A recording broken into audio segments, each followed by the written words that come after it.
Հարգելի գործընկերներ, երևի թե հետևյալ կերպ արձանագրենք, որ դատարաններում այնինչ տեղի է ունենում, դատարաններում այնինչ խոսում ենք, դատարաններում այն իրավական դիրքորոշումները, որ ներկայացնում ենք, այսքան մարդիկ գալիս են աջակցելու, դուք բոլորդ այսքան ժամանակ նվիրում եք այդ ամենը լուսաբանելու, ես իսկապես ինձ մոտ հարց է առաջանում, այս ամենը ինչի համար է արվում։ Եթե կարող է պարզապես հայկական ժամանակ օրաթերթը երեկվա դրությամբ ժամը 18:30 ամբողջ ելքը կանխորոշի, այսինքն այդքան խրթին իրավական հարցերի, բայց մյուս կողմից այդքան պրիմիտիվ անհիմն միջնորդության պայմաններում հայկական ժամանակը ամբողջը ասի, որ կալանքը պետք է երկարաձգվի, իդեպ զարմանալիորեն նյութի տրամաբանությունը փաստացի 2 ամսվա երկարաձգման մասին էր, ու այդ նյութը ժամը 23:00-ի դրությամբ նույն կերպ պահպանված լինի, դատական նիստի ժամանակ ես եւ գործընկերներս բարձրաձայն ենք այդ նյութի մասին, դատավորը արտահայտի իր վրթովմունքը, որ իբր ում տեղն ենք դրել իրեն, ինքը ոնց թե պետքա լրատվամիջոցի կանխատեսումներով առաջնորդվի, 100-ից 100 կանխատեսումը կատարեց։ Ինչպես 2025 թվականի հունիսի 17-ին Հայաստանի Հանրապետության ամենաբարձր պաշտոն զբաղեցնող անձը ուղղակիորեն կանխորոշեց իրավապահների գործողությունը, այս դեպքում էլ հայկական ժամանակ օրաթերթը կանխորոշեց դատական գործընթացը, դատարանի որոշումը։ Ես նման բան Հայաստանի Հանրապետությունում չեմ տեսել։ 2 ամիս կալանքը միջնորդությունը կալանքը երկարաձգելու վերաբերյալ բավարարել, երբ դրանից 1 ամիս առաջ ասվում էր, որ 1 ամսով է երկարաձգվում կալանքը։ Սա պարզապես անլրջություն է։ Կներեք մի բան էլ ասեմ։ Երեկվա դրությամբ մենք ականատես եղանք, որ հեծի լիցենզիան ակնհայտ ապօրինի կերպով դադարեցվեց։ ՀՑԿՀ համապատասխան որոշման մեջ ինչ է ձևակերպվում։ Ասվում է, որ 3 ամիս ժամանակ կա, որ սեփականատիրոջ հետ բանակցեն։ 3 ամիս սեփականատիրոջ հետ բանակցեն, գնալու են Երևան կենտրոն քրեակատարողական հիմնարկում բանակցեն։ Անկեղծորեն եմ ասում, սա նման է որոշակի իմաստով ահաբեկչական գործողության։ Ահաբեկիչներն են ի վերջո պատանդ պահում մարդու։ Սա ինչ վարքագիծ է, այսինքն եթե գործընկերներ շատ հստակ ասեմ եւ ներողություն խնդրեմ ձեզանից։ Եթե մենք խոսում ենք իրավական process-ի մասին, այստեղ իրավական process չկա։ Այստեղ առաջին իսկ օրվանից իրավական process-ի նշույլ չկա։ Մենք ամեն անգամ պարզապես ելնելով նրանից, որ սա ի վերջո դատարան է կոչվում, այստեղ կա դատարանի շենք,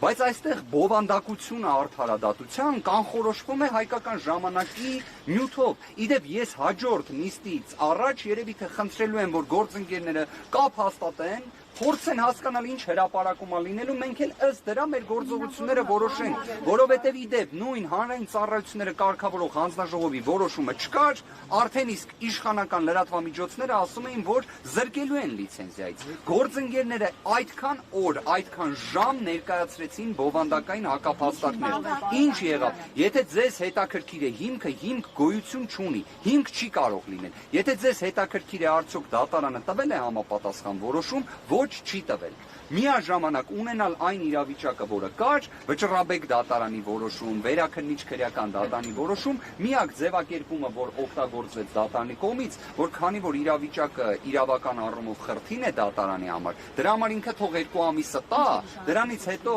որ Վճռաբեկի եւ Վերաքննիչ դատարանների իրար փաստացի հակասող որոշումներ կան։ Տնտեսական հանձնաժողովության հնարավոր կասկած։ Չեմ կարող ասել։ Գործընկերներ, պատկերացում չունեմ։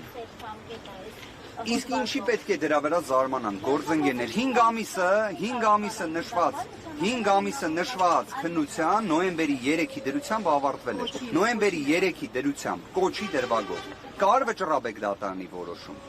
Վճռաբեկ դատարանի որոշում կար, հիմա եթե դուք ուզում եք, որ փորձենք քրեադատավարական իրավական տեսանկյունից այս իրավիճակը վերլուծել, շատ լավ։ 5 ամիսը արդեն իսկ քրեադատավարական իմաստով նոյեմբերի 3-ի դրությամբ ավարտված էր։ Ինչ է դրան հաջորդում։ 53 քննիչների հանգործությունը։ Իդեպ մի հանգամանք եմ ուզում հատուկ նշել։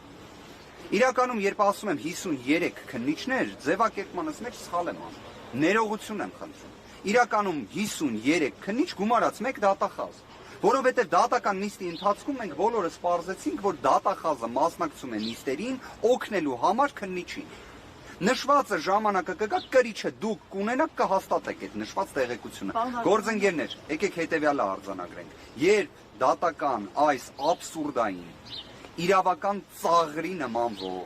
ահաբեկչական գործողության, որովհետև իրավական ահաբեկչություն է սա, որովհետև եթե մի կողմից ասում են գնացեք բանակցեք սեփականատիրոջ հետ, մյուս կողմից ասում են սեփականատերը պետք է ամենաաբսուրդային ոչինչ իրենից չենթադրող մեղադրանքով գտնվի կալանքի տակ։ Այն վճռաբեկ դատարան օպերացիան, որը իրականացվեց, այդ աստիճան ստվերային արդարադատությունը։ Դուք պատկերացրեք դատախազը ինչ է պատասխանում նիստի ընթացքում։ Ասում է ես զանգել եմ գրասենյակ, գնացել եմ, որոշումը ստացել եմ։ Հարցնում ենք դուք որտեղից գիտեիք, որ նոյեմբերի 13-ին որոշում պետք է լինի։ Ասում է ես ամեն օր զանգում եմ գրասենյակ։ Պատկերացրեք, ես շատ ուրախ եմ։ Հայաստանի Հանրապետության դատախազությունում մեր դատախազ գործընկերները այնքան ժամանակ ունեն, որ ամեն օր գրասենյակ զանգեն վճռաբեկ դատարանի։ Ես էլ իմ առիթից օգտվելով մի հատ առաջարկ կանեմ։ Դուք էլ զանգեք ամեն օր վճռաբեկ դատարանի գրասենյակ։ Այդ իդեպ այնքան,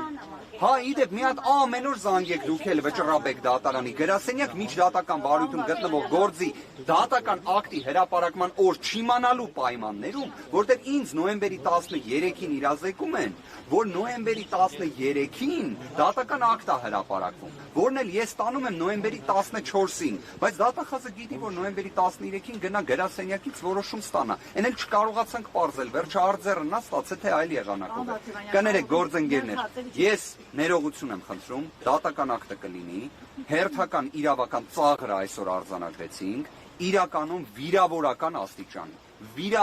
աստիճանի, մարդ ով եկել է Հայաստանի Հանրապետություն, հունիս ամսին, իր հոր 40-ին մասնակցելու համար,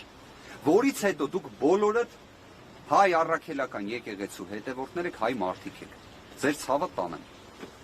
երբ անձը հարազատ է կորցնում, առաջիկա նոր տարին իր մեջ խորհուրդ է պարունակում, այդ թվում գերեզմաններ գնալու, եւ նշված հանգամանքը դատական նիստի ընթացքում ներկայացվում է, քննիչը պնդում է միջնորդություն, որ մինչև հունվարի 18-ը Սամվել Կարապետյանը լինի անազատության մեջ, դատախազը պնդում է միջնորդություն, որ Սամվել Կարապետյանը մինչև հունվարի 18-ը լինի անազատության մեջ, եւ դատավոր Սարգիս Դադոյանը նշված հաստատում է, դրանից հետո բան չեմ ուզում հիմա խոսել։ Կներեք գործընկերներ, ես այսքանով ավարտեմ։